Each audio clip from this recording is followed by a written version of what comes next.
താജ്മഹൽ പണി കഴിപ്പിച്ചത് ആർക്കു വേണ്ടി? മുംതാസ്.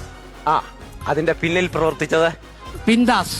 ഈ 31 വർഷം സിനിമയിൽ ഇത്രയും 10-200 അടുത്ത സിനിമകൾ ചെയ്ത് എന്നോട് ഇപ്പോഴും ആളുകൾ കാണുമ്പോൾ റീൽസ് തന്നായിരുന്നു എന്ന് പറയും. എനിക്ക് പട്ടായ ഇഷ്ടമല്ല. അല്ല, പട്ടായ ഇഷ്ടമല്ല. പക്ഷെ അവിടെ നല്ല ഫുഡാ, മറ്റേ മുതലർച്ചി. എനിക്കിഷ്ടമായില്ല. എനിക്കിഷ്ടായി. എനിക്ക് ഇതുവരെ കഴിച്ചില്ല. ഏറ്റവും ടേസ്റ്റ് ആയിട്ട് തോന്നിയത് മുതലർച്ചി. എനിക്ക് കുറച്ച് ഹാർഡായിട്ട് തോന്നി. ഇല്ല, ആ കുഞ്ഞുണ്ട്, കുഞ്ഞി ഇളം, നമ്മളിങ്ങനെ ഇളം എന്തൊക്കെ പറയാം, ഇളം മുതല. ഇളം മുതല. പിന്നെ പാറ്റ കഴിച്ചോ? പാറ്റ കഴിച്ചില്ല. പാറ്റയാണ് ഏറ്റവും ടേസ്റ്റ്. എലിയൊന്നും കഴിച്ചില്ല. പാമ്പ്? പാമ്പിനെ കഴിച്ചില്ല ഞാന്. മറ്റേ വണ്ട് പോലത്തെ സാധനം, പുഴു അങ്ങനത്തെ, അതായത് വായിലിട്ട പെട്ടെന്ന് കടിക്കാൻ പറ്റുന്നു. ഒറ്റ കടി കടിക്കാ, കുഞ്ഞി സാധനല്ലേ, വായിലിട കടിക്കുക, അപ്പൊ തന്നെ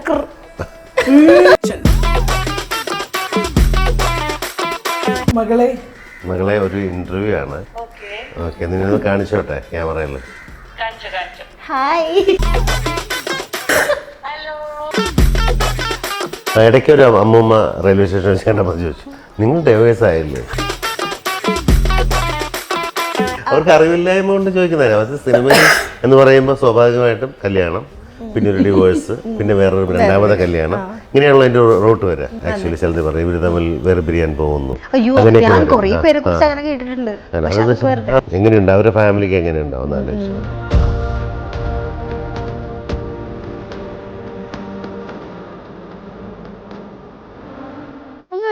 നവാസ്കയുടെ രഹസ്യയുടെ വെഡിങ് ആനിവേഴ്സറി, നിങ്ങളുടെ wedding anniversary same day, October 27. Okay. പിന്നെ അതിനുശേഷം രഹനത്തനായിട്ട് കോണ്ടാക്ട് ഒക്കെ ഉണ്ടോ? അതിനുശേഷം ഞാൻ പോയിരുന്നു, ഞാൻ അവളെ കണ്ടിരുന്നു. പിന്നെ ഇപ്പൊ വിളിച്ചിട്ടില്ല. അപ്പൊ വിളിച്ചപ്പോൾ അവളെ കിട്ടിയില്ല എന്ന് പറഞ്ഞു. എനിക്കത് പോകുമ്പോഴൊന്നും പറയാനില്ലല്ലോ. നമുക്ക് എന്ത് പറയാനാണ്? നമുക്ക് പോയിട്ട് സമാധാന വാക്കുകൾ പറയാനോ ഒന്നുമില്ല. നമുക്ക് അവിടെ പോയാൽ അവൻ ഉണ്ടെന്നുള്ളൊരു ഫീൽ തോന്നും ഭയങ്കരമായിട്ട്. ഇപ്പോഴും ആക്ച്വലി ഗ്രൂപ്പിലുണ്ടെന്നാണ് എൻ്റെ ഓർമ്മ.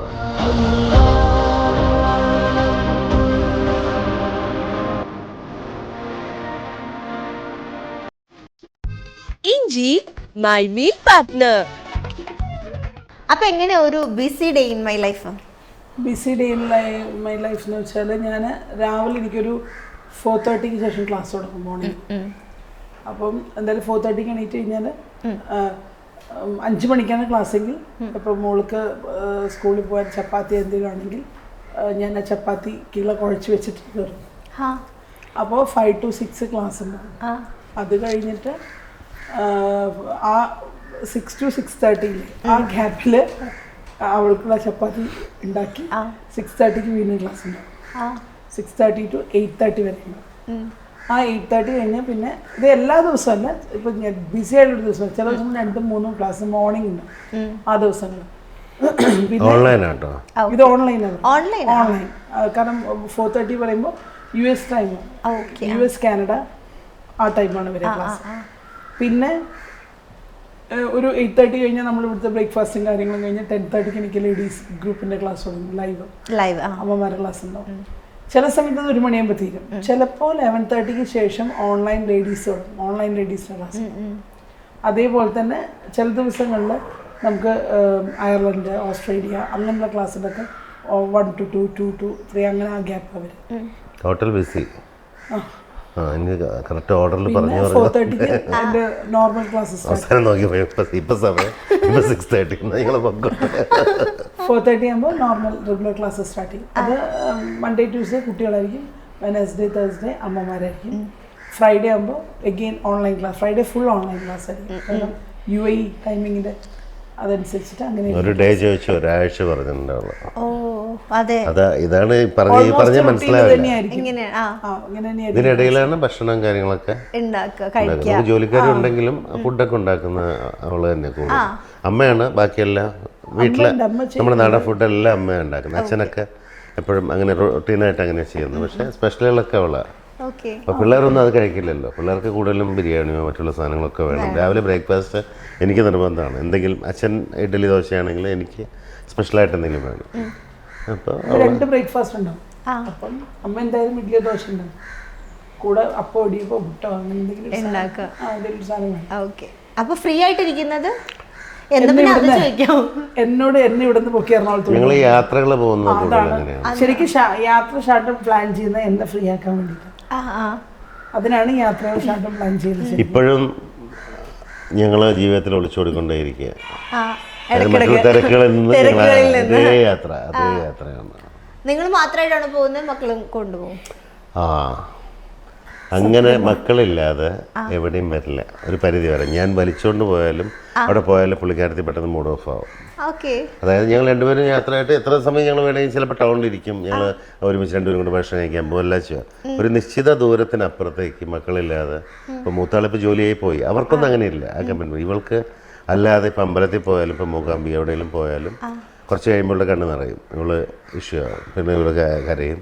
അപ്പോൾ കഴിഞ്ഞ ഒരു പ്രാവശ്യം പോയപ്പോൾ എനിക്ക് വലിയ കുഴപ്പമില്ലായിരുന്നു. പക്ഷെ എന്നാലും അവിടെ മനസ്സിലായി ഞാൻ ശരിയാവുമെന്നാണ് പറയുന്നത്. ഇപ്പം ഞാൻ കാശ്മീരൊക്കെ പോകാൻ വേണ്ടി ബുക്ക് ചെയ്തതാണ്, എല്ലാം ബുക്ക് ചെയ്ത് മുഴുവൻ ക്യാൻസൽ ചെയ്തു. കാരണം വെച്ചാൽ അവൾക്ക് പറയുന്ന അവൾ പല കാരണങ്ങൾ പറയുന്ന തിരക്കിൻ്റെ ക്ലാസ് ഉണ്ടെന്നൊക്കെ പറയുന്നത്. പക്ഷേ ആക്ച്വലി മക്കളും അല്ലെങ്കിൽ ഏതെങ്കിലും സുഹൃത്തുക്കൾ, അവൾക്ക് ഇഷ്ടപ്പെട്ട സുഹൃത്തുക്കൾ ഫാമിലിയും കൂടെ ഉണ്ടെങ്കിൽ കുറച്ചുകൂടെ എൻജോയ് ചെയ്യും.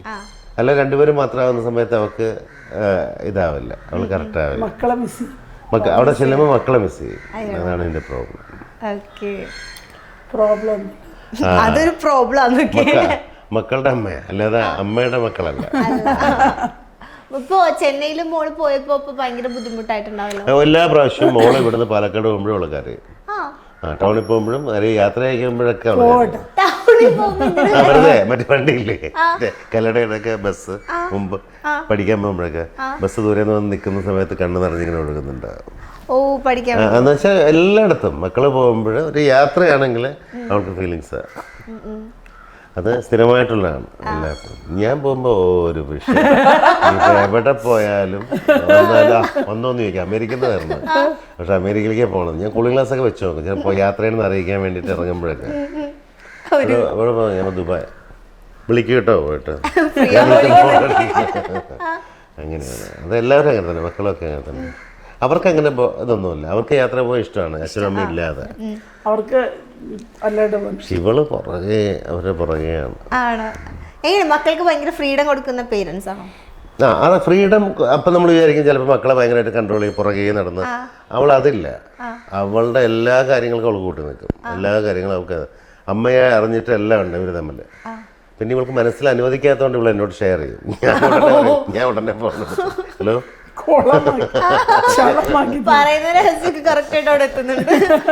ഞാൻ എന്നോട് ഈ പറയുന്ന കാര്യങ്ങൾ പറയും. എല്ലാം പറഞ്ഞിട്ടുണ്ടോന്ന് അറിയില്ല, പക്ഷെ എന്നാലും ഒരു പരിധിവരെയുള്ള കാര്യങ്ങൾ പറയും. അവൾക്ക് ഇങ്ങനെ ഒരു കാര്യം ഉണ്ടായിരുന്നു, ദേഷ്യപ്പെടരുത്, വിളിക്കരുത് എന്നോട് പറയും. എന്റെ മനസ്സിരിക്കില്ല. ഞാൻ പിന്നെ കുറച്ചു നേരം കഴിഞ്ഞ് കഴിഞ്ഞാൽ ഞാൻ ചിലപ്പോൾ വഴക്ക് പറയും. അപ്പൊ പിള്ളേർ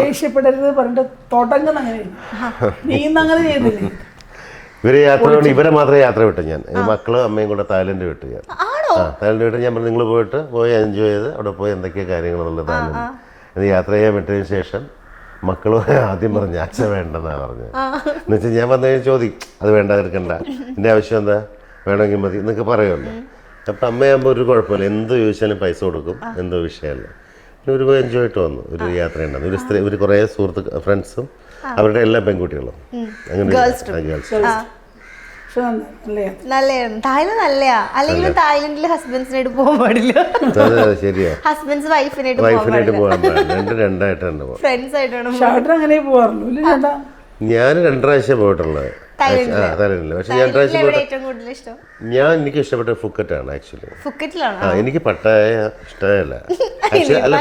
അല്ല പട്ടായ ഇഷ്ടമല്ല.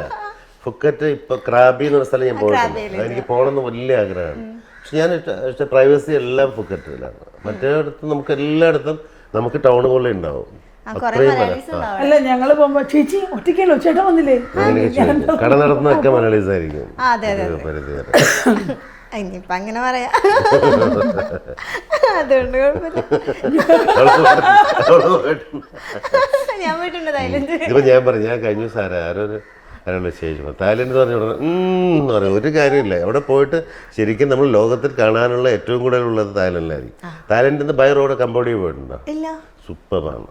കംബോഡിയ പോവാം. ഞാൻ പാവം കൊളാബിൽ പോയതാ. കൊളാബിൽ പോകുമ്പോഴേ അവർ ഈ പറയുന്ന രീതിയിൽ ടു കംബോഡിയ ഉണ്ട്, ബൈ റോഡുണ്ട്. അവിടെ ഇപ്പോൾ കംബോഡിയ അങ്ങനെ ഒരു ദരിദ്രമായിട്ടുള്ള സ്ഥലമാണ്, പക്ഷെ സിറ്റിയൊക്കെ ഭയങ്കര രസമാണ്. നമ്മളൊരു 100 ടെമ്പിൾ നങ്കൂർ വാട്ട് എന്നൊക്കെ ടെമ്പിൾ ഉണ്ട് ഭയങ്കര. അവിടെ പോയി നമ്മൾ 100 രൂപ കൊടുത്തു കഴിഞ്ഞാൽ അവിടുത്തെ 5 ലക്ഷം രൂപ വരും. അങ്ങനെയാണ് എന്ന് വെച്ചാൽ അത്രയും പൈസ വാല്യൂ ഇല്ലാതെ കുറേ പൈസയാണ്. അപ്പോൾ കംബോഡിയ നമ്മൾ ബോർഡറിൽ പോയി അവിടെ പോയിട്ട് കാണാനുണ്ട് കുറച്ച്. പക്ഷെ ഇവിടെ നിന്ന് അങ്ങനെയൊക്കെ ട്രാവൽ ചെയ്യണം. നമ്മൾ ഈ പറയുന്ന രീതിയിൽ ഞാൻ തായ്ലൻഡ് 2 തവണ പോയപ്പോഴും ഒരു തവണ അവിടെ സിറ്റിയിൽ നമുക്കൊന്നും കാണാനില്ല. നമ്മൾ ആ കറക്കവും നൈറ്റ് ലൈഫും ഈ പറയുന്ന ഇതൊക്കെയാണ്. അതല്ലാതെ ഗ്രാമങ്ങളിലൂടെ യാത്ര ചെയ്യണം. നമ്മൾ ഇന്ന് വരെ ഇത് ചെയ്യാത്ത രീതിയിലുള്ള സ്ട്രീറ്റ് ഫുഡ്സ് ഉണ്ടാവും. ഭയങ്കര രസമാണ്. ഇനി പോകുമ്പോൾ കൊളാബ് പോയിട്ട് ഒരു 2 days നിൽക്കുമ്പോൾ അല്ലാതെ ഒന്ന് യാത്ര ചെയ്ത് നോക്കും. ഇത് ഇന്നും ഈ സിറ്റിക്കകത്ത് കിടന്ന് കറങ്ങി നൈറ്റ് ലൈഫിൽ അതിലില്ല. പക്ഷെ അവിടെ നല്ല ഫുഡാ. മറ്റേ മുതലർച്ചി എനിക്കിഷ്ടമായില്ല. എനിക്കിഷ്ടായി. എനിക്ക് ഇതുവരെ കഴിച്ചില്ല. ഏറ്റവും ടേസ്റ്റ് ആയിട്ട് തോന്നിയത് മുതലർച്ചി. പക്ഷെ എനിക്ക് ഏറ്റവും ബോറായിട്ട് തോന്നിയതായിരുന്നു. എനിക്ക് റബ്ബർ പോലെ ഇറച്ചി കഴിക്കണം. അവിടെ വലിയ മുതലയുടെ വായും പൊളിച്ചത് വെച്ചിരിക്കും. അല്ല കുഞ്ഞ് അത് നീ വായ പൊളിച്ച് നോക്കണ എന്തിനാ? നീ ഇറച്ചി കഴിച്ചു. പിന്നെ അത് മുമ്പിൽ വെച്ചിട്ടാണ് ഇവിടുത്തെ തൊട്ട് എന്ത് വെക്കവര് എല്ലാം ഇങ്ങനെ തുറന്നു. എനിക്ക് കുറച്ച് ഹാർഡായിട്ട് തോന്നി. ഇല്ല ആ കുഞ്ഞുണ്ട്, കുഞ്ഞി ഇളം നമ്മളിങ്ങനെ ഇളം എന്തൊക്കെ പറയാം, ഇളം മുതല ഇളം മുതല ഇളം മുതലയുടെ ഇറച്ചിക്ക് തന്നെ മാംഗോ സ്റ്റിക്കി പുഴു. അത് എനിക്കിഷ്ടായി. പുഴു കഴിച്ചു. മറ്റേ ഇങ്ങനെ ഇരിക്കണ പുഴു കഴിച്ച. പിന്നെ പാറ്റ കഴിച്ചോ? പാറ്റ കഴിച്ചില്ല. പാറ്റയാണ് ഏറ്റവും ടേസ്റ്റ്. എലിയൊന്നും കഴിച്ചില്ല. പാമ്പ് പാമ്പിനെ കഴിച്ചില്ല ഞാന്. മറ്റേ വണ്ട് പോലത്തെ സാധനം, പുഴു അങ്ങനത്തെ, അതായത് വായിലിട്ട പെട്ടെന്ന് കടിക്കാൻ പറ്റുന്നു. ഒറ്റ കടി പിടിക്കുക. ഈ പാറ്റയുണ്ട് നമ്മള് ഈ മഴ പെയ്യുന്ന സമയത്ത് വരുന്ന പാറ്റ. അതിന്റെ അത് ശരിക്കും നമ്മുടെ കടലയില്ലേ, നമ്മുടെ കപ്പലണ്ടി വറുത്ത പോലെ അത് ഫ്രൈ ചെയ്തിരുന്നത്. അതാണ് അത്ര ഏറ്റവും ടേസ്റ്റ്. പക്ഷെ ഞാൻ കഴിച്ചില്ല. എനിക്കത് കഴിക്കാൻ തോന്നില്ല. അതിങ്ങനെ ഇല്ല അതൊന്നും അതൊക്കെ ഇങ്ങനെ കഴിക്കാൻ തോന്നാ. പുഴു കഴിച്ചാ എങ്ങനെയാ? അതിങ്ങനെ കണ്ണടച്ചിട്ട് കുഞ്ഞു സാധനല്ലേ വായിലിട കടിക്കുക. അപ്പൊ തന്നെ ചേച്ചിക്ക് അങ്ങനത്തെ ആചാരങ്ങളൊന്നും ഇഷ്ടല്ല. എനിക്ക് അപ്പൊ തായ്ലൻഡിൽ പോയിട്ട് എന്താ? തായ്ലൻഡിൽ പോയിട്ട് കുറേ മാംഗോ റൈസ്, ഫ്രൂട്ട്സ്, മാംഗോ കുറേ ജ്യൂസുകൾ അങ്ങനെ കുട്ടികൾക്ക്. അവർക്ക് ഈ മാംഗോ ഒക്കെ പോകുന്ന ഇവിടുന്ന് അവർക്ക് പക്ഷെ അവിടുത്തെ ഫുഡ് ടേസ്റ്റ് ചെയ്യാൻ ഇഷ്ടം. അപ്പൊ അവർക്ക് വേണ്ട ഫുഡൊക്കെ വാങ്ങിച്ചു കൊടുത്തില്ല. ഞാൻ ചില ആൾക്കാരുണ്ട് എവിടെ പോയാലും ചോറ് അങ്ങനത്തെ. ഞാൻ അങ്ങനെ തന്നെ. എനിക്ക് ഒരു ദിവസം ഒരു നേരം ചോറ് കഴിക്കണം. ബുർജ് ഖലീഫയുടെ മുകളിൽ ഇരുന്നിട്ടേ ചോറും കറിയും കഴിക്കാൻ തോന്നുന്നു പറഞ്ഞിട്ട് കരഞ്ഞ്. രാത്രി 2 മണിക്ക് ചോറ് എവിടെ നിന്ന് കിട്ടാനാ? അവസാനം ഞാൻ പറഞ്ഞ് റിക്വസ്റ്റ് ചെയ്ത് ആരോ ഒരാൾ ചോറ് കൊണ്ട് ഇപ്പോൾ വരുന്നു പറഞ്ഞു. അങ്ങനെ കൊണ്ടുവന്ന് കഴിഞ്ഞപ്പോൾ ഞാൻ പറഞ്ഞു എന്നാ പിന്നെ എനിക്കൊരു വെറൈറ്റി ആണ്. ഞാൻ ബുർജ് ഖലീഫയില് പഴങ്കഞ്ഞി. അങ്ങനെ അത് വന്നു. ഞാൻ പഴങ്കഞ്ഞി തൈരുണ്ട്, അത്താഴം എന്നിട്ട് ഇതുണ്ട്. അപ്പൊ അതില് മാമ്പഴപ്പുളിശ്ശേരി, ഇത് മീൻ വറുത്ത, അങ്ങനെ ഒരു മെനു പറഞ്ഞു. ആ മെനു പറഞ്ഞ് ഷാഡിന് അത് ബുക്ക് ചെയ്തു. ഷാഡിന് പഴങ്കഞ്ഞിയും പറഞ്ഞു, തൈര് ഒഴിച്ച പഴങ്കഞ്ഞിയും പറഞ്ഞു, കഞ്ഞി പറഞ്ഞു. അത് വന്നു. ഇവർക്ക് ചുമയുള്ളതുകൊണ്ട് തൈര് കഴിക്കില്ല. ഞാനിത് കഴിച്ചു. ഇവൾക്ക് വന്ന് തുറന്ന് കൊതിയോടുകൂടെ തുറന്നപ്പോഴേ നെയ്ച്ചോറായിരുന്നു. അപ്പൊ ഇവളൊരു കരച്ചില് കരഞ്ഞിട്ടേ നമ്മളത്ര ആഗ്രഹിച്ചിട്ട് രാത്രി എന്നിട്ട് അഡ്ജസ്റ്റ് ചെയ്തോ? വേറെന്ത് കഴിച്ച് അഡ്ജസ്റ്റ് ചെയ്തു. പിന്നെ പിറ്റേ ദിവസം ചോറ് കൊടുത്തു. പിറ്റേ ദിവസം തൊട്ട് ഫുൾ ടൈം ചോറായിരുന്നു. ഭയങ്കര സങ്കടമായിരുന്നു. ഓക്കെ, ഞാൻ ഒരു വീഡിയോ കാണിച്ചു തരാം. ഇപ്പൊ ആക്ച്വലി ഭയങ്കര സിനിമയിലും തിരക്കാണ്, റീൽസിലും. ഇത് എവിടെ നിന്ന് ഇത്ര സമയം കിട്ടുന്നേ? ഞാൻ ഒരു റീൽ കാണിച്ചു തരാം.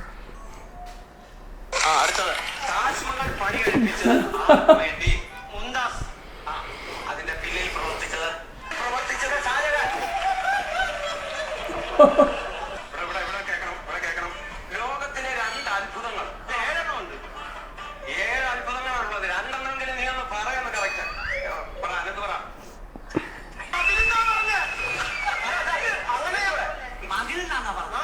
ചൈനയുടെ വൻമതിൽ തെറ്റിക്കരുത്.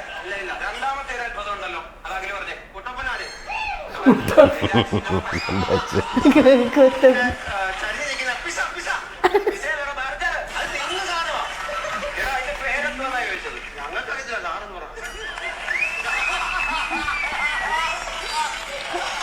ഈ റീൽസ് ഒക്കെ നിങ്ങൾ എങ്ങനെ പ്ലാൻ ചെയ്തിട്ട് ഇന്ന് റീൽ ചെയ്യുക? ഇതിലൊക്കെ എനിക്ക് തോന്നുന്നു കുറെ കമന്റ്സ് ഒക്കെ വന്നിട്ടുണ്ട്, തല തിരിച്ച് ബുക്ക് പിടിക്കുന്നു, ഇത്രയും അത് പർപ്പസ്ഫുള്ളി പിടിച്ചതല്ല, അത് ആക്ച്വലി മാറിപ്പോയത്. കാരണം ആ സമയത്ത് പിള്ളേർ ഒരു സമയത്തേ കിട്ടുള്ളൂ. ഈ സെറ്റിക്കകത്ത് ഞങ്ങൾ വന്ന് ഞങ്ങൾ 3 പേരും കൂടെ, ഇവളെ അടുക്കളയിലായിരിക്കും അല്ലെങ്കിൽ അതായിരിക്കും, 4 പേരും വരും. 3 പേര് ജോയിൻ ചെയ്യുന്ന സമയത്തുണ്ടാകുന്ന കാര്യങ്ങളാണ്.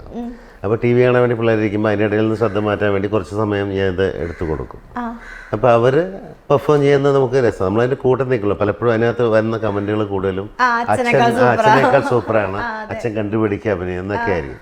ആക്ച്വലി അതാണ് നമ്മുടെ ഹാപ്പിനെസ് എന്ന് പറയുന്നത്. അതായത് മക്കളെ നന്നായിട്ട് പറയുക എന്നുള്ളതാണല്ലോ. അപ്പോൾ അവർ പെർഫോം ചെയ്യേണ്ടതെന്നുള്ളതാണ് അതിൻ്റെ ഒരു അർത്ഥം. അപ്പം ഞാൻ അങ്ങനെ ആസ്വദിക്കുന്ന ഒരാളാണ്. അപ്പോൾ അതിനകത്ത് ഏറ്റവും ചെറിയ വേഷം ഞാൻ എടുക്കും, പെർഫോം ചെയ്യേണ്ടത് അവരെ കൊണ്ട് ചെയ്യും. അപ്പോൾ അവരത് ഭയങ്കര പെട്ടെന്ന് ഒറ്റ ടേക്ക് കൊണ്ടൊക്കെ അവർ ചെയ്യും, വേഗം പഠിക്കും, പെട്ടെന്ന് പഠിക്കും. പിന്നെ അവസാനം എൻ്റെ ശരിയായില്ലെന്നും വേണ്ട, പിന്നെ എനിക്ക് റീടേക്ക് വെച്ചിട്ട് എന്നെ കൊല്ലും. അപ്പൊ എന്നോട് ഷൂട്ട് ചെയ്യാൻ പറയുമ്പോൾ എനിക്കുണ്ടല്ലോ ഇവരെ നോക്കി ഞാൻ ചിരിക്കും. അപ്പൊ ഞാനിങ്ങനെ ഇരിക്കും ക്യാമറ വെച്ച്, ഇങ്ങനെ നോക്കില്ല. അവർ രണ്ടുപേരും ഭയങ്കര എക്സ്പേർട്ടാണ്. അവർ എക്സ്പ്രഷൻസും ഒക്കെ ഭയങ്കര രസമായിട്ട് അവർ ചെയ്യും. 5 ടേക്ക് എടുത്താൽ 5ലും വേറെ വേറെ ആയിരിക്കും, രസമായിട്ട് ചെയ്യും. അത് അവരെങ്ങനെ വെച്ചാൽ നന്ദു ഒക്കെ എന്ന് വെച്ചാൽ നന്ദു അതൊന്നും ശരിയായില്ലെങ്കിൽ അവൾ എത്ര ടൈം എടുത്തിട്ട് അച്ഛാ അതെനിക്ക് പോരച്ചാ അത് കുറച്ചുകൂടി അങ്ങനെ പറഞ്ഞ് വീണ്ടും വീണ്ടും നമുക്ക് മടുക്കും. എന്താ നന്ദു ഇത്? പിന്നെ കുറച്ച് ലെങ്ത് ഉള്ളത് അവർ എടുക്കുള്ളൂ, കുഞ്ഞു പരിപാടികൾ എടുക്കില്ല. എന്നിട്ട് ഷോർട്ട് എടുക്കില്ല, കുറച്ച് ലെങ്ത് ഉള്ളത് എടുത്തിട്ട് ചെയ്യാൻ ശ്രമിക്കും. അപ്പോൾ അതിന് റിസ്ക് ഉണ്ടാവും.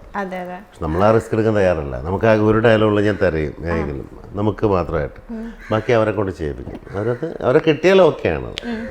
ഇപ്പൊ നന്ദു ചെന്നൈയിലായതുകൊണ്ട് ഈ 31 വർഷം സിനിമയിൽ ഇത്രയും 10-200 അടുത്ത സിനിമകൾ ചെയ്ത് എന്നോട് ഇപ്പോഴും ആളുകൾ കാണുമ്പോൾ റീൽസ് തന്നായിരുന്നു എന്ന് പറയും.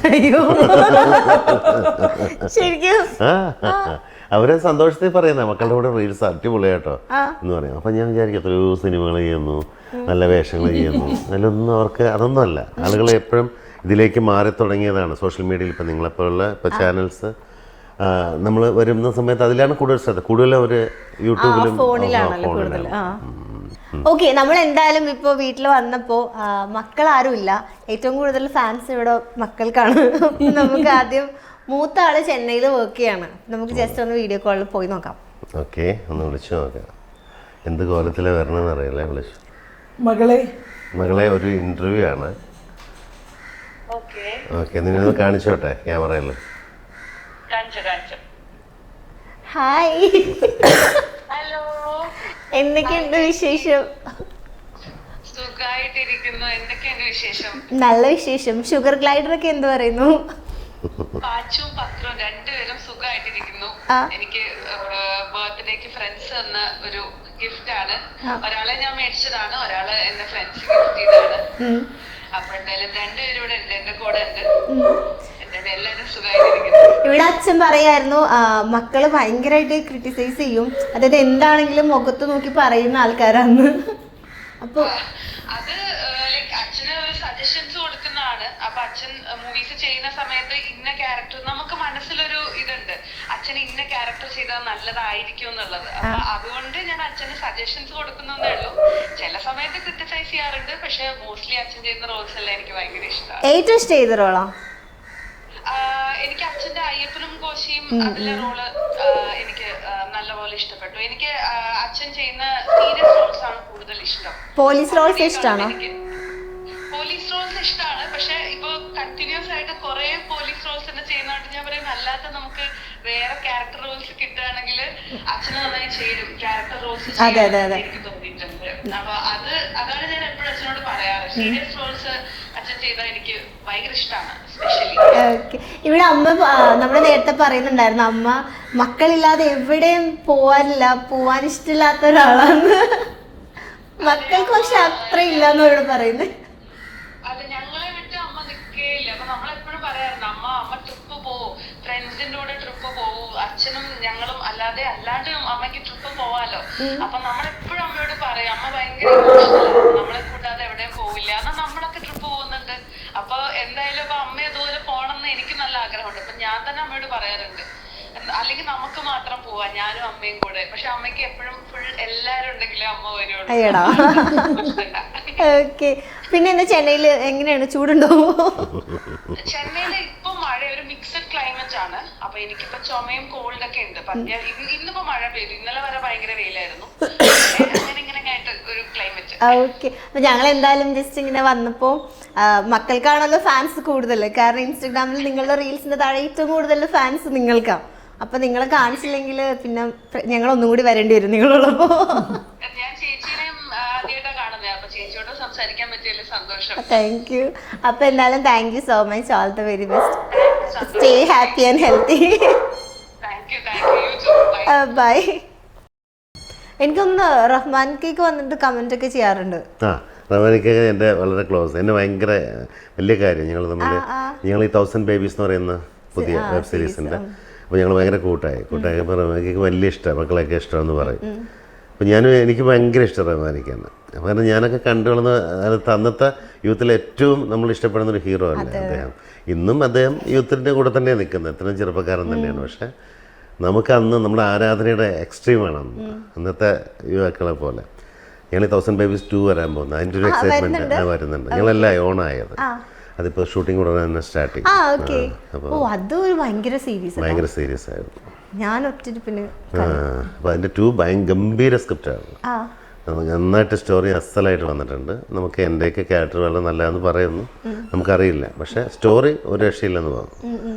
അപ്പോൾ ഇപ്പോൾ വീണ്ടും റഹ്മാനിക്ക് ഞങ്ങളെല്ലാം കൂടെ വീണ്ടും ജോയിൻ ചെയ്യും. ഇപ്പോൾ എങ്ങനെയാണ് ഇപ്പോൾ മക്കളിപ്പോൾ ഇത്ര നന്നായിട്ട് ആക്ട് ചെയ്യുന്നെന്ന് പറയുന്നുണ്ട്, കുറേ കമൻസും കാണാറുണ്ട്. അപ്പോൾ ഇങ്ങനെ അവരെ സിനിമയിലേക്ക് വിടാൻ താല്പര്യമുണ്ടോ, അല്ലെങ്കിൽ അവർക്ക് താല്പര്യമുണ്ടോ?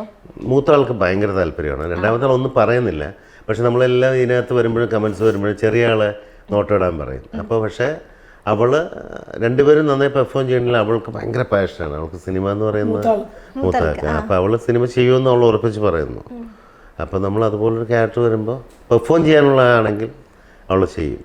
അപ്പോൾ നമ്മൾ പെർഫോം ചെയ്യുന്ന ഒരു ചോക്ലേറ്റ് ഒരു ഹീറോയിനായിട്ട് മൂവി പാട്ടും ആ ഒരു വിഷയത്തിലേക്ക് പുള്ളിക്കാരത്തേക്കും താല്പര്യമില്ല. അവൾ ചെയ്യുന്നത് സ്ട്രോങ് ആയിട്ട് പെർഫോം ചെയ്യണം എന്നാണ് പറയുന്നത്. അപ്പോൾ ഞാൻ ആയിക്കോട്ടെ, വരുന്ന കാലത്ത് ഇപ്പോൾ ജോലി ഉണ്ടല്ലോ, അതിനിടയ്ക്ക് മറ്റേ ജോലിയില്ലാതെ ഫുൾ ടൈം സിനിമ നമ്മൾ പ്രതീക്ഷിച്ചിരുന്നു കഴിഞ്ഞാൽ ഒരു പക്ഷേ ഡിപ്രഷനായി പോകും. അപ്പോൾ അച്ഛൻ റെക്കമെൻഡ് ചെയ്യൂ? ഞാൻ റെക്കമെൻഡ് ചെയ്യാന്ന് വെച്ചാൽ അവരായിട്ട് അവരുടെ ഒരു കാലിബർ തെളിയിച്ചു വരുന്നതാണ് എനിക്ക് ഇഷ്ടം. പലരും ചോദിക്കും, ഷാജു മോള് നമുക്കൊരു സിനിമ പ്ലാൻ ചെയ്യലോ പറഞ്ഞ് ഞാൻ പറയും, നോക്കൂ ആപ്റ്റ് ആണെങ്കിൽ നിങ്ങൾ സംസാരിക്കൂ എന്ന് പറയും. ഞാനത് ഓക്കെ ആണെങ്കിൽ ഞാൻ അവളോട് പറയും ഇങ്ങനെ വന്നിട്ടുണ്ട്. ഒരുപാട് പേര് എന്നോട് സംസാരിച്ചിട്ടുണ്ട് അവളുടെ കാര്യം. ഞാൻ നല്ലത് വരുമ്പോൾ ഉറപ്പായിട്ടും ചൂസ് ചെയ്യണം, ഞാൻ റെക്കമെൻഡ് ചെയ്യും. പക്ഷേ ബാക്കിയെല്ലാം നിൻ്റെ കയ്യിലാണ്, എന്ത് വേണം എങ്ങനെ വേണം എന്നുള്ളത് നീ ചൂസ് ചെയ്യണം. നമ്മുടെ ആരോഗ്യം, നമ്മുടെ ശരീരപ്രകൃതി, നമ്മൾ അതിന് വേണ്ടി എന്തൊക്കെ കോൺട്രിബ്യൂഷൻ എന്നൊക്കെ സിനിമയ്ക്ക് വേണ്ടി പുള്ളിക്കാരൻ ശരിക്കും നിൽക്കും. അപ്പോൾ ആ സമയമാകുമ്പോൾ ജോലിക്ക് കയറി തന്നെ ലീവ് എടുക്കാൻ വേണ്ടിയിട്ടാണ്, അതിന് വേണ്ടിയിട്ട്. അമ്മയ്ക്ക് എങ്ങനെയാണ് താല്പര്യം സിനിമയിലേക്ക് വിടാൻ? അല്ല, അതിപ്പോൾ അവൾക്ക് ഇഷ്ടമാണെങ്കിൽ അവൾ ചെയ്തോട്ടെ എന്നേ ഉള്ളൂ. അല്ലാണ്ട് നമുക്ക് അതിലിപ്പോൾ ഞാൻ ആ ഒരു ഫീൽഡ് മോശമായിട്ട് കാണുന്നതാണെന്നില്ല. കാരണം ഞങ്ങൾ രണ്ടുപേരും ആ ഫീൽഡ് വർക്ക് ചെയ്താണ്. അപ്പോൾ അതുകൊണ്ട് അങ്ങനെ ഇതൊന്നുമില്ല അവൾക്ക്. പിന്നെ ഞാൻ പറഞ്ഞില്ലേ, നമുക്ക് ഇതൊന്നും ഒരു ലൈഫ് ലോങ് എത്രത്തോളം കൊണ്ടുപോകാൻ പറ്റുമെന്ന് നമുക്ക് അറിയില്ലല്ലോ. അപ്പോൾ അതുകൊണ്ട് അവൾക്കൊരു പ്രൊഫഷൻ വേണം. അവള് ഡാൻസറാണ്, അതുകൊണ്ട് അവൾക്ക് അവളുടെ അത് കഴിഞ്ഞൊരു ജോലി, അതൊക്കെ അത് വേണം നമുക്ക് നിർബന്ധമായിരുന്നു. നമ്മളിപ്പോൾ അത്രയും അഭിനയിക്കുന്നുണ്ടെങ്കിൽ നമ്മൾ ചോദിക്കും വേറെ എന്തെങ്കിലും സൈഡായിട്ടുണ്ടോ, എങ്ങനെ ജീവിക്കുന്നു എന്നുള്ളതാണ് ആ ചോദ്യത്തിന്റെ അർത്ഥം. എന്നോട് ഒരുപാട് സിനിമയിലുള്ള എല്ലാ ആൾക്കാരും സിനിമ എന്ന് മാത്രമല്ല ഈ ഒരു മീഡിയ ഫീൽഡിൽ നിൽക്കുമ്പോൾ ഏറ്റവും കൂടുതൽ ആൾക്കാർ കേൾക്കുന്നത് നമ്മൾ ആക്ച്വലി നമ്മൾ ഫുൾ ബിസി ആണെങ്കിൽ നമ്മൾ ഈ ഇവർ ചിന്തിക്കുന്നതിൻ്റെ എത്രയോ മുകളിൽ നമ്മൾ പൈസ ഏൺ ചെയ്യുന്നുണ്ടാവും, നമുക്ക് പൈസ വരുമാനം ഉണ്ടാവും. അപ്പോൾ നമ്മൾ എന്നാലും നമ്മളോട് ചോദിക്കും വേറെ ജോലിയൊന്നും. എന്നോട് ഒരുപാട് പേര് ചോദിച്ചിട്ടുണ്ട്, ഷാജുവിന് ഇതല്ലാണ്ട് വേറെ എന്താ ബിസിനസ്? പിന്നെ നമ്മൾ വണ്ടി യാത്ര ചെയ്യുന്ന സമയത്ത് ഇതൊക്കെ നമ്മൾ വരുന്നത് എങ്ങനെയാണ്, വേറെ എന്തെങ്കിലും ബിസിനസ് ഉണ്ടോ? അങ്ങനെയില്ല, നമ്മൾ ഇതിൽ നിന്നും കൂട്ടി വെച്ച് ചെയ്യുന്നതാണ് എല്ലാം, അല്ലേ? പക്ഷെ ഭാവിയിൽ അങ്ങനെ എന്തെങ്കിലും ബിസിനസ്? സിനിമ അഭിനയിക്കാത്തതുകൊണ്ട് ഇപ്പോഴും സിനിമയിൽ വേഷങ്ങളും കാര്യങ്ങളൊക്കെ അഭിനയിക്കാത്തതുകൊണ്ട് ആണ് അവർ ഉണ്ടായിരുന്നൊരു പ്രൊഫഷണൽ കലാമണ്ഡലം ബേസ് ചെയ്തിട്ട് വന്ന ഒരു കല അവർ അതിൽ മുന്നോട്ട് പോകുന്നത്. അതുകൊണ്ട് അവർക്കൊരു ബുദ്ധിമുട്ടില്ല, അവരുടെ കാര്യങ്ങൾ നടക്കുന്നത്. നമ്മളല്ലാതെയും കുട്ടികളെ സാമ്പത്തികപരമായിട്ട് ഇല്ലാത്ത കുട്ടികളെയും നമ്മൾ പഠിപ്പിക്കുന്നുണ്ട്. നമ്മൾ എല്ലാ കാര്യങ്ങളും പുള്ളിക്കാരത്തി പുള്ളി എല്ലാവരിലും സാറ്റിസ്ഫൈഡ് ആണ് അതിനകത്തുള്ള ആ ഒരു ഇതിനകത്ത്. നമ്മളൊരു ബിസിനസ്സായിട്ട് ഒന്നും കാണുന്നില്ല, നമുക്ക് നല്ല വേഷങ്ങൾ ചെയ്യണമെന്നുള്ളതാണ് ഇപ്പോഴും ആഗ്രഹം. ഞാൻ പലപ്പോഴും പലതും പേയ്മെൻറ്റ് പോലും ഞാൻ പറഞ്ഞ് സംസാരിക്കാറില്ല. നല്ല വേഷമാണെന്ന് തോന്നുമ്പോൾ നമ്മൾ പെട്ടെന്ന് ഞാൻ പറയും ഞാൻ ചെയ്യാമെന്ന് പറയും. അതിന് ശേഷമേ പേയ്മെൻറ്റിനെ കുറിച്ച് സംസാരിക്കാറുള്ളൂ. ഓക്കെ അത് തന്നെയാണ് നമ്മുടെ ജീവിതം. തൊഴിൽ റിട്ടയർമെൻ്റ് ഇല്ലല്ലോ നമുക്കൊരിക്കലും. ഓക്കെ. അപ്പോൾ ഇപ്പോൾ ഒരുപാട് ക്യാരക്ടേഴ്സ് ഒക്കെ ചെയ്തിട്ടുണ്ടല്ലോ, അതിൽ ചേട്ടൻ ചെയ്തതിൽ ഭയങ്കര ഈ സിനിമ ഞാൻ എപ്പോൾ വന്നാലും കാണും, അത് ഏത് സിനിമയാണ് എപ്പോഴും ഭയങ്കര ഇഷ്ടമായിട്ടുള്ള നിങ്ങൾ ഈ ചെയ്ത് കൊള്ളാം? അല്ല, ഇപ്പൊ റീസെന്റ് വന്ന കുമസൻ ഷാർട്ടിന്റെ സാധാരണ എല്ലാത്തിലും ഒരു ചബ്ബി അങ്ങനെ ഒരു ക്യൂട്ട്, ഇതങ്ങനെ കുറച്ച് റഫായിട്ടുള്ള ക്യാരക്ടർ, പക്ഷെ നന്നായിട്ട് ചെയ്തിട്ടുണ്ട് ഷാർട്ട്.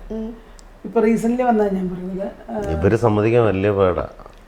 അവിടെ ഇരിക്കുന്ന സമയത്തുണ്ടല്ലോ നമ്മൾ കിടന്ന് ഒരുക്കും. നമ്മളെ കുറിച്ച് ഏറ്റവും ക്രിട്ടിസൈസ് ചെയ്യുന്നത് നമ്മളെ സ്പോട്ടിൽ പറയല്ല, ഞാനല്ല എന്നെക്കാട്ടും കൂടുതൽ മക്കള് പറയുന്നത് ഭയങ്കരമായിട്ട് പറയണോ എന്തോ വെച്ചാൽ എന്തിനാ നോക്കേണ്ട കാര്യം എന്താണ്, ഈ കൈ എന്തിനാ ഇടുപ്പിൽ കൈ ഇങ്ങനെ വെക്കേണ്ടത് എന്നൊക്കെ ചോദിക്കും. നമുക്ക് ഇതൊന്നും പുറത്തുനിന്ന് ഉണ്ടാവില്ല. പുറത്തുനിന്ന് എടാ നന്നായിരുന്നു കേട്ടോ എന്ന് മാത്രമല്ല, ഇവർ ഓരോ കാര്യങ്ങളും പറയും, നമ്മളെ ക്രിട്ടിസൈസ് ചെയ്യുന്നത്. അപ്പം നമ്മൾ പറയുമ്പോൾ നമ്മൾ ഒരാളെ കളിയാക്കുന്നുണ്ടെങ്കിൽ നമ്മളെ അതുപോലെ കളിയാക്കുമെന്ന് അറിയണമല്ലോ.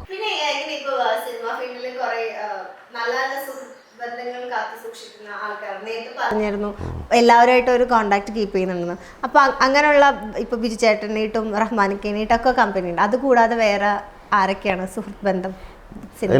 എല്ലാവരും എനിക്ക് ശത്രുക്കളില്ല ആക്ച്വലി സിനിമയിൽ. എല്ലാവർക്കും ഇഷ്ടം. ഞാൻ അധികം നെഗറ്റീവ് കേട്ടിട്ടില്ല. എനിക്കങ്ങനെ നെഗറ്റീവ് ഒന്നും ഇല്ലെന്നാണ് എന്റെ വിശ്വാസം. പക്ഷെ നെഗറ്റീവ് ആണെന്ന് എന്നോട് ഇഷ്ടക്കുറവുണ്ടായിട്ട് എന്നോട് ഇഷ്ടമാണെന്ന് പറഞ്ഞു ധരിക്കുന്ന സുഹൃത്തുക്കളുണ്ടാവാം. പക്ഷെ ഞാൻ അത് ഈ പറഞ്ഞ എനിക്കറിയാം വ്യക്തമായിട്ട്, ഞാൻ ചിലപ്പോൾ ഇവളോട് ഷെയർ ചെയ്യുന്നുണ്ടാവും. പക്ഷെ ആണെങ്കിൽ കൂടെ എനിക്ക് അവരോട് പരാതിയോ കാര്യങ്ങളോ ഇല്ലാത്തതുകൊണ്ട് എനിക്കങ്ങനെ ഇതില്ല. അടുത്ത സുഹൃത്തുക്കളുടെ ലിസ്റ്റിൽ ഈ വരുന്ന സമയത്ത് ആക്ച്വലി സിനിമയ്ക്ക് അകത്ത് എന്ന് പറയുന്നത് അങ്ങനെ ആവില്ല. കാരണം എപ്പോഴും നമുക്ക് റീച്ച് ആവില്ല. റീച്ച് ആയിട്ടുള്ളത് എന്നും വിളിച്ച് സംസാരിക്കുന്നതൊക്കെ കോട്ടയം നസീർ, നവാസായിട്ട് അങ്ങനെ ബന്ധമുണ്ടായിരുന്നു. നവാസ് നമ്മളെ വിട്ടുപോയി. പിന്നെ ബീച്ചേട്ടനാണ് ഞങ്ങൾ ഇടയ്ക്ക് വിളിക്കുകയും ഞങ്ങൾ ഒരുമിച്ച് പോയി താമസിക്കുകയൊക്കെ ചെയ്ത് ഞങ്ങൾ ഒരു ഇതുണ്ടാവും. പിന്നെ ഉള്ള ആൾക്കാരെല്ലാം നമ്മുടെ എന്നും ഉള്ള സുഹൃത്തുക്കളുടെ ലിസ്റ്റിലാണ്. കാണുമ്പോൾ ഭയങ്കര ഹാപ്പിനെസ്സും കാര്യങ്ങളും നമുക്ക് ഉണ്ടാവുന്ന സുഹൃത്തുക്കളാണ് എല്ലാവരും. ഞങ്ങളുടെ ഒരു ഗ്രൂപ്പുണ്ട്, ഗ്രൂപ്പ് ഓഫ് കൗണ്ടേഴ്സ് എന്ന് പറഞ്ഞിട്ട്. അതിൻ്റെ അഡ്മിൻ ഞാനാണ്, ഞാൻ ഉണ്ടാക്കിയ ഗ്രൂപ്പാണ്. അപ്പോൾ എനിക്കിഷ്ടപ്പെട്ട എൻ്റെ കൂടെയുള്ള ആളുകളുടെ ഒരു ഗ്രൂപ്പ്. ആ ഗ്രൂപ്പിനകത്തേക്ക് വന്നു ചേർന്നവരായിരുന്നു ബാക്കി പലരും. അപ്പോൾ ഈവൻ ഇപ്പോൾ ലാസ്റ്റ് വന്നു ചേർന്ന സുരാജാണ്. ഞാൻ ആ ഗ്രൂപ്പിൽ വന്നോട്ടെ എന്ന് ചോദിച്ചു വന്നു. അപ്പോൾ അതിനകത്ത് സുരാജ്, നാദിർ ഷാ, ഷാജോൺ, ജാഫർ ഇടുക്കി, കോട്ടയം നസീർ, നവാസ് ഇപ്പോൾ ഞങ്ങളുടെ ഗ്രൂപ്പിലില്ല. കലാഭവൻ ഹനീഫ് ഉണ്ടായിരുന്നു, അദ്ദേഹം ഞങ്ങളുടെ ഗ്രൂപ്പിലില്ല. ജോർജ് ഏട്ടൻ, ബിജുക്കുട്ടൻ, നിർമ്മൽ പാലാഴി, പ്രശാന്ത് കാഞ്ഞിരമറ്റം, കൊല്ലം സ്വതി മരിച്ചുപോയി അതിനകത്തുണ്ടായിരുന്നതാണ്, കലാഭവൻ റഹ്മാനിക്ക, അങ്ങനെ ഒരു ഗ്രൂപ്പിനകത്തുണ്ട്. ഞങ്ങൾ ഇടയ്ക്കൊരു യാത്ര പോകാറുണ്ട്. എല്ലാം മ്യൂസിക്കാരാണ്. അപ്പം ഞങ്ങളുടെ യാത്രയിലെന്ന് വെച്ച് കഴിഞ്ഞാൽ ഇതുപോലെ ലൈഫിൽ ചിരിക്കുന്ന ഒരു യാത്ര വേറെ ഉണ്ടാവില്ല. അങ്ങോട്ടും ഇങ്ങോട്ടും ട്രോളിയിട്ടൊക്കെ ആയിരിക്കും വരുന്നത്. ഞങ്ങൾ ഒരു യാത്ര ഞങ്ങൾ ഫാമിലിയായിട്ട് പോയിരുന്നു. അപ്പോൾ ഞങ്ങൾ ഫാമിലിയെ ഇരുത്തിക്കൊണ്ട് ഞങ്ങൾ മ്യൂസിക്കാരെല്ലാം പെർഫോം ചെയ്തു. ഞങ്ങളുടെ വന്ന കാലം തൊട്ട് ഞങ്ങൾ സെൽഫ് ഇൻട്രൊഡ്യൂസ് ചെയ്യണം, ഞാൻ ഇന്നയാൾ എന്നുകൊണ്ട് ഞാൻ പെർഫോം ചെയ്യുന്ന എൻ്റെ ഐറ്റംസ് എല്ലാം ഞാൻ പെർഫോം ചെയ്യും. എന്നിട്ട് ഞങ്ങൾ ഉഗ്രൻ യാത്രയായിരുന്നു അതൊക്കെ. മെമ്മറി. അപ്പോൾ ആ യാത്രയിൽ ഇപ്പോൾ സുരാജും കൂടെ ജോയിൻ ചെയ്യുന്നുണ്ട്. അപ്പോൾ ഞങ്ങൾ ഇനി വീണ്ടും യാത്രകൾ തുടർന്നുകൊണ്ടിരിക്കുന്ന ഒരു ഗ്രൂപ്പുണ്ട്, മിമിക്രിയുടെ. പഴയ ആ കാലത്തെ മിമിക്രി, ഇത് പുതിയ ജനറേഷനിലെ ആൾക്കാരല്ല അതുണ്ടായിരുന്നു. ഇവരൊരു ഭയങ്കര ബോണ്ടിങ് ആട്ടോ ഇവരുടെ ടീം. ഞാൻ പറയാം, നമ്മള് അങ്ങനെയല്ല, ഒരു സിനിമാ ബന്ധമല്ല. സിനിമാക്കാരെ കാണുമ്പോൾ അങ്ങനെ ഒരു ബന്ധമല്ല. ഇവർ അന്യോന്യം കാണുമ്പോഴും അല്ലെങ്കിൽ ഇവരുടെ ടീമിൻ്റെ ഇവർ ആ ഒരു ദിവസം ഒരു ഗുഡ് മോർണിംഗ് ഒന്ന് തുടങ്ങിയാൽ ആ ഗുഡ് മോർണിംഗ് കേൾക്കണം. എന്തൊരു ഇതായിട്ട് അറിയോ അവരെല്ലാവരും. അതിനകത്ത് ഈ പറയാം എന്നും രാവിലെ എണീറ്റ് ചരമക്കോളവും അല്ലെങ്കിൽ മറ്റുള്ള വിഷയങ്ങളും വിഷമം പറയാനല്ലോ, അയാൾക്ക് വിട, ഈ കുട്ടിക്ക് സുഖമില്ല എന്ന് പറയും. ഈ ന്യൂസുകളൊന്നുമില്ല. ഞങ്ങൾ പരസ്പരം പറയുന്ന തമാശകൾ മാത്രമേ ആഗ്രഹിക്കുള്ളൂ. ഇപ്പം രാവിലെ ഗുഡ് മോർണിംഗ് പറയുന്നത്, എനിക്ക് ചിറക് മുളച്ചത് ഇവിടെ നിന്നാണ്, ഈ ചിറകിൽ നിന്ന് ഞാൻ പറക്കാൻ കൊതിക്കുന്നു, അങ്ങനെയൊക്കെയുള്ള മെസ്സേജ് ഉണ്ടായിരുന്നു. ആ ഒരു മെസ്സേജ് ഇട്ടാൽ അവനെ അന്ന് കൊല വിളിക്കുന്നു വൈകുന്നേരം. പിന്നെ മറ്റേ ഒക്കെ കതിര് കൊണ്ട് പിടിച്ചിട്ടില്ല ശുഭദിനം, ഇതൊക്കെ വന്നാല് അവൻ മരിക്കുക നല്ലത്, പിന്നെ സൂയിസൈഡ് ചെയ്യുന്നത്. എന്റെ ഉമ്മയ്ക്ക് അങ്ങനെ ഒരു പരിപാടി ഉണ്ട്. എല്ലാ ദിവസവും ചെമ്പരത്തി പൂവില് സുപ്രഭാതം, ഒരു വയലറ്റ് പൂവില് ഗുഡ് മോർണിംഗ്, പൂച്ചയുടെ ഗുഡ് മോർണിംഗ്, അതൊക്കെ അയക്കും, എല്ലാം അയക്കാറുണ്ട്. ഓക്കെ. അപ്പോൾ ഞാൻ കേട്ടു നവാസ്കയുടെ രഹനത്തയുടെയും വെഡിങ് ആനിവേഴ്സറി നിങ്ങളുടെ wedding anniversary same day October 27 ആണ്. ഓക്കെ. പിന്നെ അതിനുശേഷം രഹനത്തനായിട്ട് കോണ്ടാക്ട് ഒക്കെ ഉണ്ടോ? അപ്പോൾ അതിനുശേഷം ഞാൻ ഞങ്ങൾ പോയി. പോയിരുന്നു, ഞാൻ അവളെ കണ്ടിരുന്നു. പിന്നെ ഇപ്പോൾ വിളിച്ചിട്ടില്ല. അപ്പോൾ വിളിച്ചപ്പോൾ അവളെ കിട്ടിയില്ല എന്ന് പറഞ്ഞു. എനിക്കത് 3 മാസം. ഞങ്ങളിനി ഒരു ദിവസം പോകണമെന്ന് അപ്പോൾ ഇടയ്ക്കിടയ്ക്ക് ഞങ്ങൾ പോകണമെന്നുണ്ട്. അപ്പോൾ ഞാനും കോട്ടയം നസീറാണ് ഏറ്റവും കൂടുതൽ പുള്ളിയായിട്ട് അടുപ്പമുണ്ടായിരുന്നത്. അപ്പോൾ ഞങ്ങൾ ഒരുമിച്ച് ഒരു ദിവസം വീട്ടിൽ പോയി പക്ഷേ വീട്ടിൽ പോകുമ്പോൾ നമുക്ക് പോകുമ്പോഴൊന്നും പറയാനില്ലല്ലോ. നമുക്ക് എന്ത് പറയാനാണ്? നമുക്ക് പോയിട്ട് സമാധാന വാക്കുകൾ പറയാനോ ഒന്നുമില്ല. പിന്നെ നമുക്ക് അവിടെ പോയാൽ അവൻ ഉണ്ടെന്നുള്ളൊരു ഫീൽ തോന്നും ഭയങ്കരമായിട്ട്. ഇപ്പോഴും ആക്ച്വലി ഗ്രൂപ്പിലുണ്ടെന്നാണ് എൻ്റെ ഓർമ്മ. ഗ്രൂപ്പിൽ ഇപ്പോഴും ഇപ്പോഴും ഉണ്ടെന്ന് എനിക്ക് തോന്നുന്നു. അതായത് അതിനകത്ത് ഉണ്ടെന്ന് തോന്നുന്നു. ഇപ്പോൾ ആക്ച്വലി ഗ്രൂപ്പിനകത്ത് നമുക്ക് വരുന്ന സമയത്ത് നമുക്ക് ഇത് അതായത് അവരുടെ മോനിപ്പോൾ പോസ്റ്റുകളൊക്കെ ഇടുന്നുണ്ട്. നമുക്കല്ലാതെ ഒരു യാത്ര പറയുമ്പോൾ നമ്മൾ അറിയാതെ നമുക്കൊരു പ്രോഗ്രാം ഒരു ഷോ ചെയ്യാം എന്ന് പറയുമ്പോൾ ലിസ്റ്റ് പറയുമ്പോൾ അറിയാതെ കയറി പേര് പറയുമ്പോൾ നോർമൽ ഇങ്ങനെ വരിക. അങ്ങനെ കയറിപ്പോൾ ആ പേരുകളുടെ കൂട്ടത്തിൽ സംസാരിക്കുമ്പോൾ അങ്ങനെ പറഞ്ഞു പോവുക ചെയ്യും. ഓക്കെ. ഇപ്പം ഇപ്പം എനിക്ക് തോന്നുന്നു പ്രേക്ഷകർക്ക് ഭയങ്കര ഇഷ്ടമുള്ള സിനിമ ഫീൽഡിലുള്ള കപ്പിൾസിനെ നമ്മൾ ഉറ്റുനോക്കിക്കൊണ്ടിരിക്കും. അതായത് പ്രേക്ഷകർക്ക് ഭയങ്കര ഇഷ്ടമുള്ള വളരെ കുറച്ച് കപ്പിൾസ്, അതായത് സ്റ്റിൽ നല്ല രീതിയിൽ വലിയ ഗോസിപ്സ് ഒന്നും കേൾപ്പിക്കാതെ നന്നായിട്ട് പോകുന്ന കുറച്ച് കപ്പിൾസിൽ ഒരാളായിരുന്നു ഇപ്പോൾ നവാസ്കി ആണെങ്കിലും നിങ്ങളാണെങ്കിലും ബിജു ചേട്ടനാണെങ്കിലും ഒക്കെ നമ്മളെല്ലാവർക്കും ഭയങ്കര ഇഷ്ടമുള്ള ആൾക്കാരാണ്. നമ്മളിങ്ങനെ അതായത് എല്ലാവർക്കും ഇഷ്ടമുള്ള കപ്പിൾസ് എന്ന് പറയില്ലേ, അങ്ങനെ ഒരു ഭാഗ്യമുള്ള ആൾക്കാരാണ് നിങ്ങളൊക്കെ. ഏറ്റവും കൂടുതൽ കേൾക്കുന്ന ഒരു കോംപ്ലിമെന്റ് ആയിരിക്കും. ഇടയ്ക്ക് ഒരു അമ്മൂമ്മ റെയിൽവേ സ്റ്റേഷനിൽ ചേട്ടപ്പോൾ ചോദിച്ചു, നിങ്ങൾ ഡൈവേഴ്സ് ആയില്ലേ? ഗോസിപ്പല്ല, വളരെ പച്ചയ്ക്ക് അവർക്ക് അറിവില്ലായ്മ കൊണ്ട് ചോദിക്കുന്നതല്ല. പക്ഷേ സിനിമയിൽ എന്ന് പറയുമ്പോൾ സ്വാഭാവികമായിട്ടും കല്യാണം, പിന്നെ ഒരു ഡിവോഴ്സ്, പിന്നെ വേറൊരു രണ്ടാമത്തെ കല്യാണം, ഇങ്ങനെയാണല്ലോ അതിൻ്റെ റൂട്ട് വരിക. അപ്പം എന്നെ കണ്ടു കഴിഞ്ഞപ്പോൾ യു അഗെയിൻ എന്ന രീതിയിൽ പറയുന്ന പോലെ തിരിച്ച് എന്നിട്ട് നിങ്ങൾ ഡിവോഴ്സ് ആയല്ലേ എന്ന് ചോദിക്കുന്നത്. അപ്പം നമ്മൾ ചിരിച്ചോണ്ട് നമ്മൾ തമാശയായിട്ട് നമ്മൾ എടുക്കുക. അപ്പം നമുക്ക് ഈ പറയുന്ന രീതിയിൽ ഗോസിപ്പുകൾ അങ്ങനെ പോലും നമുക്ക് ദൈവാധീനം കൊണ്ട് വന്നിട്ടില്ല. ആക്ച്വലി ചിലത് പറയും ഇവർ തമ്മിൽ വേർപിരിയാൻ പോകുന്നു, അത് ആക്ച്വലി ഒരു അസൂയ കൊണ്ട് പറയുന്ന ഒരു വിഷയം ഉണ്ടാവും. ചിലപ്പോൾ നന്നായിട്ട് ജീവിക്കുന്നവരായിരിക്കാം, പക്ഷെ അത് വെറുതെ ഒന്നിട്ട് കൊടുക്കും. സലീം കുമാറൊക്കെ പറയും ഞാൻ എത്രയോ തവണ മരിച്ചതാണ്, ആദരാഞ്ജലികൾ എന്ന് വെച്ചിട്ട് എപ്പോഴും എങ്ങനെയുണ്ട് അവരുടെ ഫാമിലിക്ക് എങ്ങനെയുണ്ടാവും ആലോചിച്ചു. ഞാൻ കുറെ കേട്ടിട്ടുണ്ട്. ഇഞ്ചി മൈ മീൽ പാർട്ട്ണർ.